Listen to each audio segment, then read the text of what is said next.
মৃত্যুর ঠিক আগ মুহূর্তে পড়া মাত্র 2 রাকাত নামাজ আর কোরআনের একটি আয়াত কি সত্যি কারো জীবন বাঁচাতে পারে? অনেক আগে একজন সাধারণ ও সরল প্রাণ ব্যক্তি ছিলেন, যিনি একটি গাধার পিঠে করে মানুষের মালামাল এবং যাত্রী বহন করে জীবিকা নির্বাহ করতেন। একদিন এক ছদ্মবেশী ডাকাত তাকে ভাড়া করল এবং পথে মধ্যে তারা এমন একটি স্থানে পৌঁছালো যেখানে রাস্তা 2 ভাগে বিভক্ত হয়ে গেছে। ডাকাতটি তখন ছলনা করে তাকে বলল যে একটি রাস্তা অনেক সংক্ষিপ্ত, যা দিয়ে গেলে তারা খুব দ্রুত গন্তব্যে পৌঁছাতে পারবে।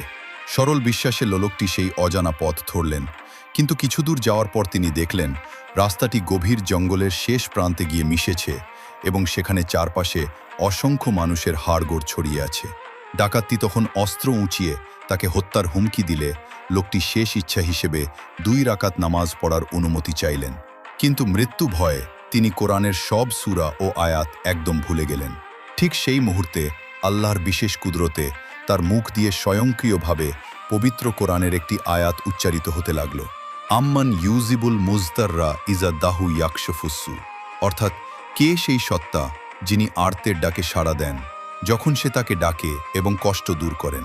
তিনি যখন বারবার চোখের জলে এই আয়াতটি পাঠ করছিলেন, তখনই বনের নিস্তব্ধতা চিরে অলৌকিকভাবে এক জ্যোতির্ময় অশ্বারোহী বীরের আবির্ভাব ঘটল এবং চোখের পলকে বর্ষা দিয়ে সেই ডাকাতকে খতম করে দিলেন।